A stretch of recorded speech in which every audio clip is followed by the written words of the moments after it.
Hey everyone, my name's Commander Josh Hawkins, and this is an Elite Dangerous update. The INRA narrative continues to grow with the discovery of several new bases revealing the origins of the mycoid virus. The newest Aegis CG is complete, and commanders get another anti-Thargoid module. Ed Lewis issues an emergency call for Elite Dangerous ambassadors. And we take a closer look at planetary surfaces and how planets have changed since launch. For all your Elite Dangerous updates, make sure to hit that subscribe button now and turn on notifications.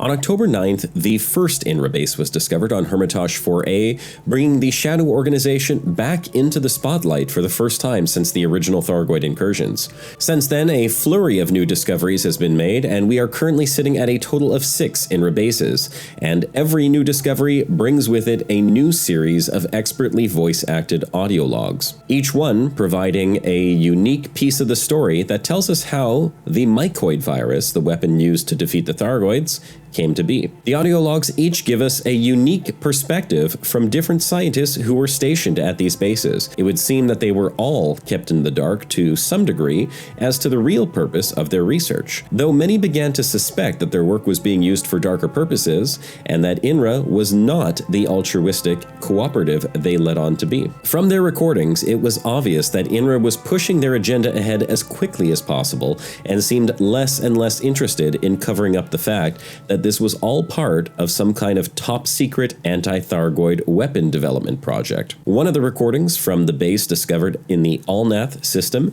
stands out from the rest. This particular scientist was not opposed to the military applications of the mycoid virus, seeming to have a personal vendetta against the Thargoids themselves, and described the death and destruction witnessed from the Thargoid attacks. In a series of chilling recordings, it was revealed that this particular installation was dedicated to testing the mycoid virus not just on Thargoid technology, but on the Thargoids themselves. The installation held 2 Thargoid captives and performed medical experiments on them, which proved that the virus could be used to cause the Thargoids great physical pain and suffering. Fortunately, not everyone there agreed to these experiments, and several researchers left the project in protest over the treatment of the creatures. It would seem that even back then, humanity was split between those who wanted to find a peaceful solution to the Thargoid presence and those who wanted only to destroy them. You'll find the locations to all the bases we know so far in the description, and I would love to know where you stand on the Thargoids.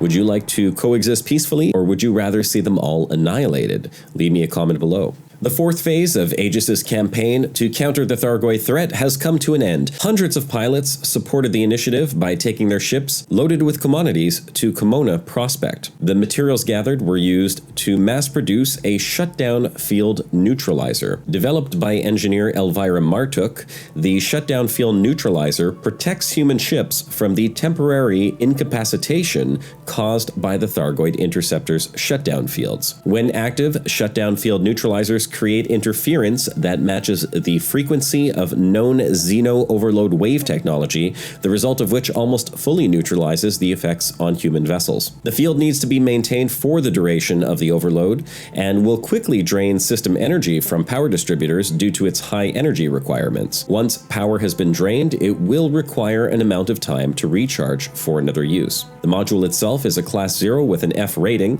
It will add 1.3 tons of mass to your ship and draws 0.2 megawatts of power. It takes 1 second to charge, 10 seconds to cool down, and has a range of 3 kilometers.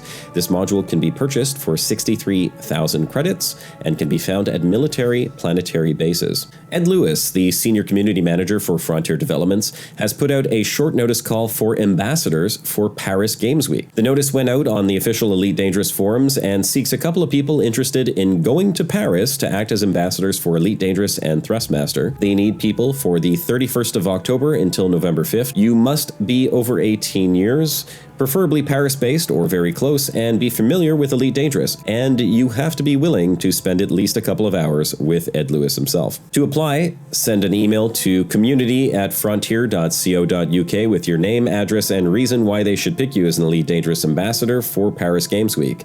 Your transport costs, accommodation, and approved expenses will all be covered, but they do need people quick, so hurry up and get your applications in now. A link to the original forum post is in the description below. Frontier Frontier has already shown off a considerable amount of content for us to look forward to in Season 3, or beyond, as it's been labeled. But one of the things that I was most impressed with was the demonstration of the new planetary technology.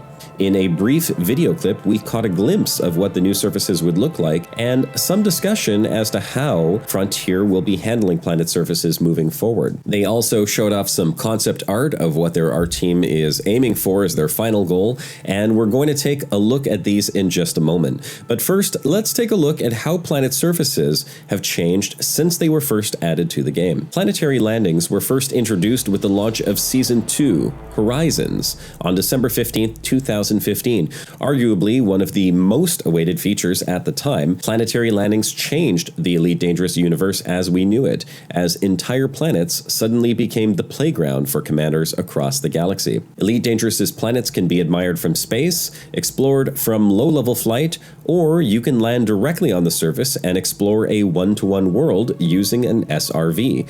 But the planet surfaces themselves have been the topic of much debate. Many commanders complaining that there is very little to do on the surface and that they are very bland, lacking the variety one would hope to see on an alien world.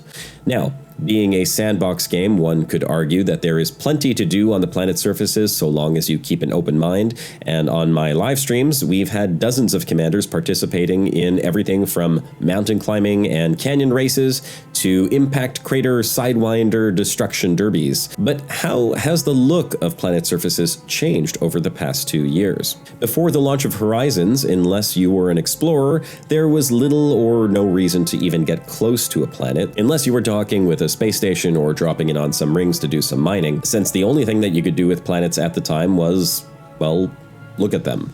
Now, that's not to say they were ugly. Even back then, planets in Elite Dangerous gave you an amazing sense of scale, and their textures were detailed enough to let your imagination run wild as to how their surfaces might look one day down the road.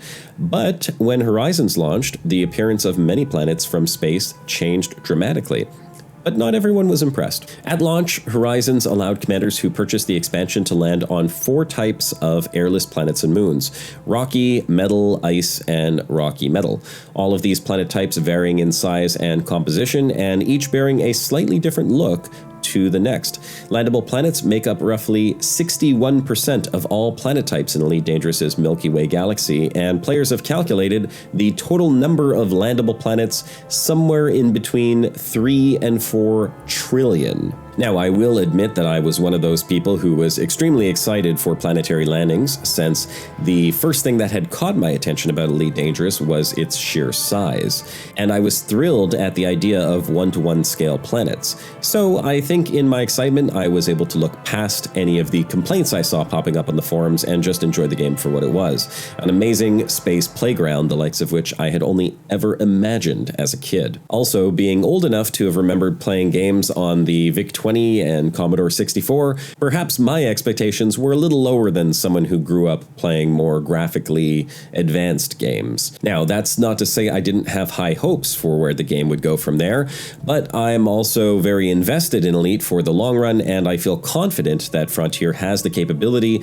to produce something truly incredible given the right amount of time and feedback from the community. The concept art you see here was shown at an earlier date and was the then goal for how ice planets should look in-game, and while gameplay is never expected to look exactly like concept art, planets have come a long way since Horizons 2.0, and as the season progressed, so did the improvements to planet surfaces. Patch 2.1 The Engineers released on May 26, 2016, and brought us textures that greatly improved the surface material details.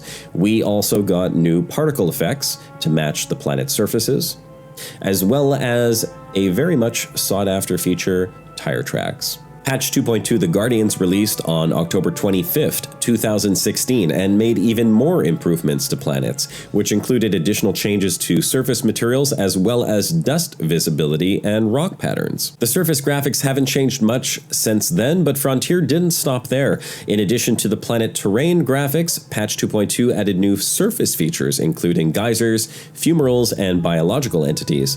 And in addition to surface missions, surface installations, permanent POIs, bases, starports, Ancient civilizations and now Thargoid megastructures, we can safely say that Frontier has drastically improved not just the looks of planets, but also what can be done on them. At Frontier Expo 2017, the dev team showed us their new goal for planet surfaces, and it really emphasized their intent to make surfaces appear even more realistic.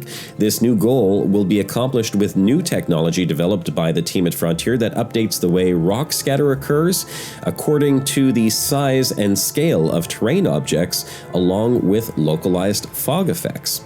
A sneak peek of this tech at work was seen during a very brief clip shown during the Frontier Expo video, where you can see one of the new planet surfaces on an internal build of Elite Dangerous running on a dev machine. Although it's small and at a sharp angle, you can still make out the rock distribution on screen, and it's immediately noticeable that there are rocks clustered together in a much more natural way. And finally, Frontier did, of course, show off a short clip of its new Planetary Tech, which looks absolutely stunning. The color variations shown on the select few planets we see here are just gorgeous and show off a far more advanced version of planetary surface generation than what is currently in-game.